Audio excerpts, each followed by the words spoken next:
สบายดีลูกสบายดี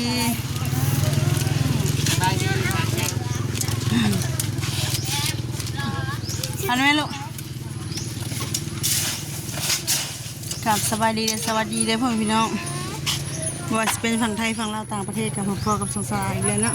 เอ้าลูกใครเนี่ยลูกได้คู่เด้วะแม่มาเก็บ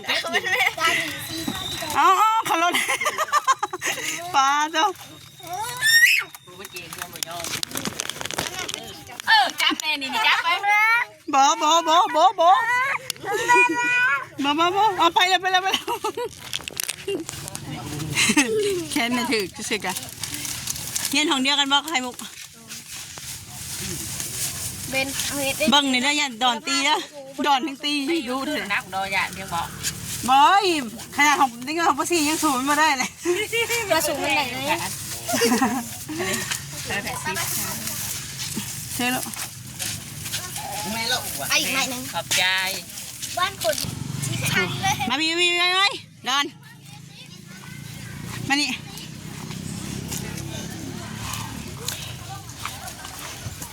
สบายดีก่อน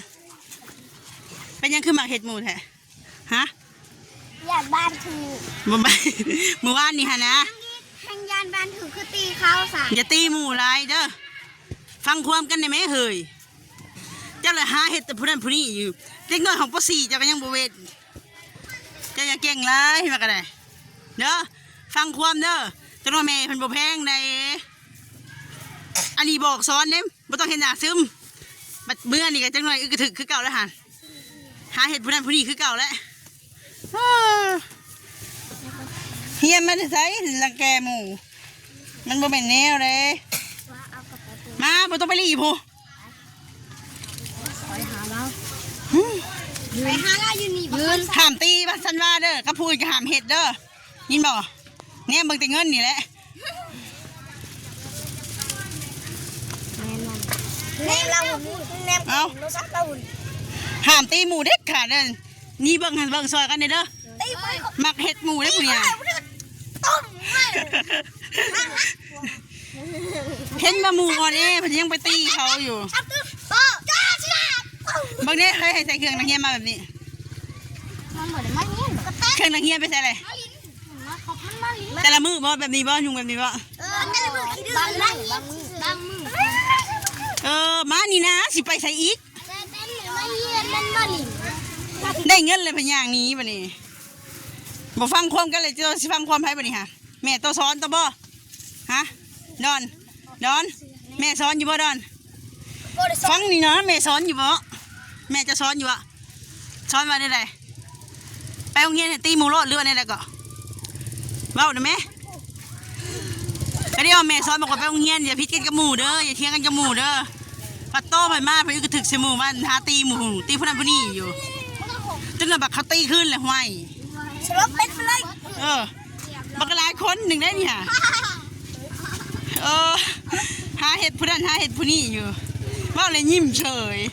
อยู่มาโรงเรียนกันนุ่งเครื่องแบบนี้มาอีกก็ว่าตายแหละพลังลูกคือมึงเสือคำซ้ายอีกดีเอามาใช้เสือคำซ้ายนี่ฮะรักมากก่อนลูก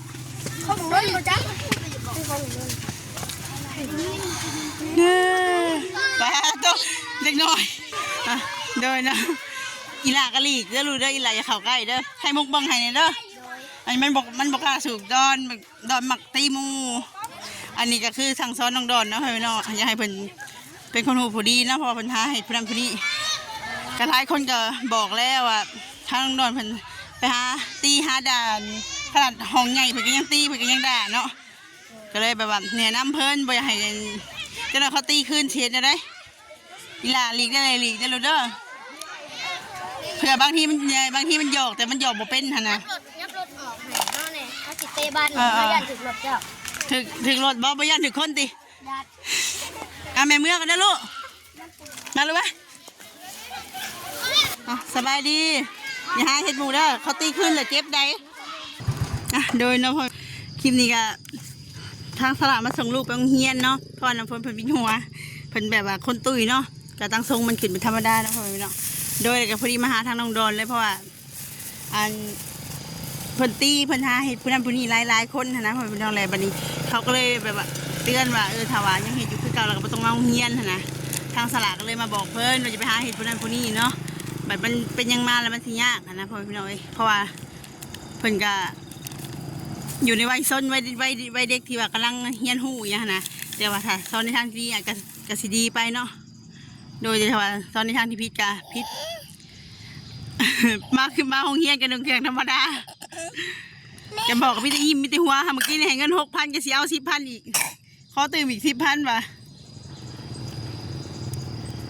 อันสลาดบริหารเหมือนเดิมพ่อพี่น้องซื้อสลาดแนะนำอยากบอกเนาะเพราะว่าเด็กน้อยเคยอยู่นำกันนะในอย่างสลาดก็มีลูกแล้วอยากให้อันนี้อยากให้เพิ่นสั่งเนี่ยนี่เนาะอยากให้เพิ่นเป็นคนหูผู้ดีหักแพงเอากันเดี๋ยวเบิ่งแย่งกัน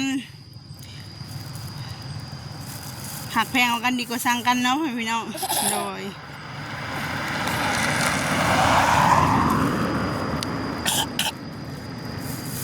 สลัดแต่ว่าสลัดกับพวกว่าสลัด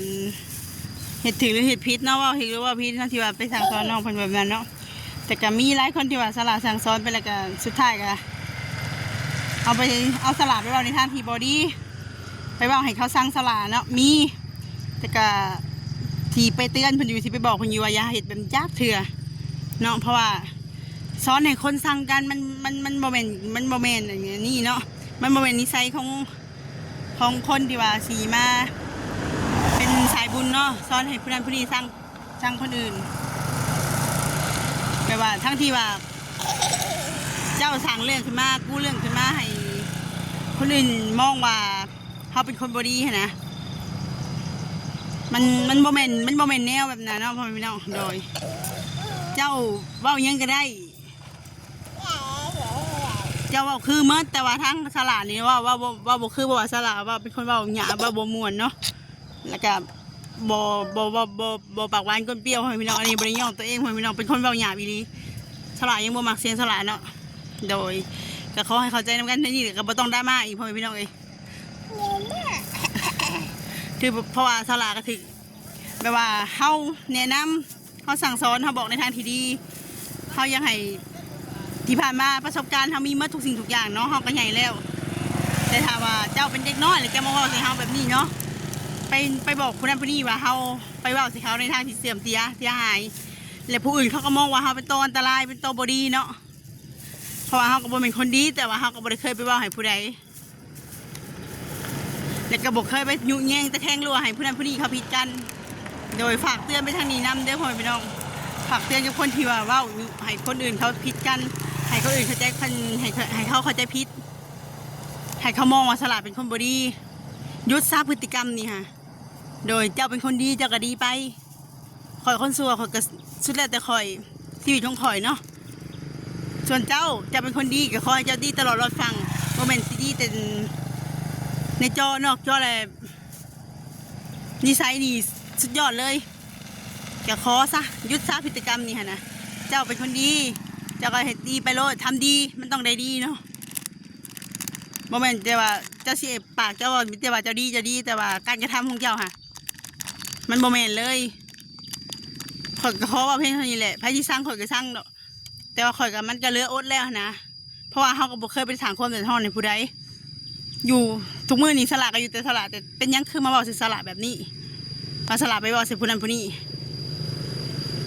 ทั้งที่เรื่องมันมาจากปากของเขาเองแต่ที่มาสั่งเรื่องให้หมูให้พิษให้หมูสร้างสละให้สละแบบว่าเขาใกล้ไพ่ก็บ่ได้เห็ดคือสละเป็นตัวอันตรายนี่สละกับมันบกขักในใจปานใดเนาะถ้าว่าบ่อยากคบบ่อยากหูจักกันก็แค่ขี่รถผ่านก็บ่ต้องทักทายกันแค่สำนั้นบ่จำเป็นต้องมาใส่ละหายป้ายสีหมู่ให้ผู้อื่นต้องมองว่าตัวเองดูดีแต่ตัวหมู่หาซัวโดยอันนี้ฝากไว้ให้คิดเด้อ FC มันสุกุสุกอนยาเข้าใจแล้วก็ยาได้มาสละเด้อพ่อพี่น้องสละก็เรืออดแบบมันเรือใจเห็นนะเรือใจที่ว่าเท่าไว้เนื้อเสื้อใจคนจนเกินไฟร้ายมันก็บ่ดีเนาะดราม่าลูกสบายดีลูก ไอ้ตี โดยสละก็หาเงินหาเช้ากินค่ำหาเงินเลี้ยงลูกเลี้ยงพ่อแม่ และสลาก็บ่ฮู้ว่าสลาไปเฮ็ดหยังให้เพิ่นเนาะเพิ่นยังเฮ็ดแบบนี้ถ้ายังมีครั้งต่อไปหรือว่ายังบ่หยุดกะ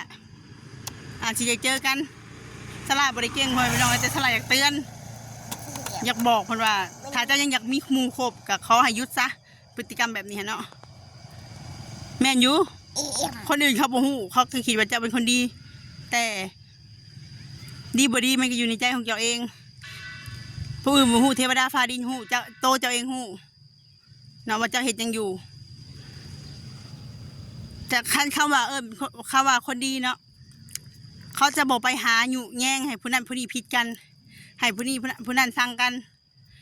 แล้วเขาสิบอกไปใส่ให้ป้ายสีบันผู้นั้นผู้นี้บอกเสียนี่นั่นนี่ค่ะต่อให้จะได้ยินกับหูต่อให้ผู้นั้นผู้นี้เว้าอีหลีกะเจ้าก็บ่สมควรเอาไปเว้าเนาะโดยมันสำคัญว่าเจ้าเป็นนกทรงหัวเป็นปลาทรงน้ำเป็นคนที่ว่าคบบ่ได้คนแบบนี้ค่ะเดี๋ยวเนาะสำหรับคลิปนี้ก็ฝากเตือนนี่เด้อว่าหยุดซะสลาบ่แม่นคนเก่งเลยกับบ่แม่นคนดีแต่สลาก็บ่เคยไปละลานผู้ใดแล้วก็บ่เคยไปว่าสิผู้ใดอีกแต่ขอซะอย่ามาลามปามอย่ามาลามเส้นกันเนาะสำหรับคลิปนี้ก็ขอจบคลิปไปเพียงเท่านี้ไว้พอกันคลิปหน้าเด้อพ่อพี่น้องสำหรับคลิปนี้ขอกล่าวคำว่าสบายดี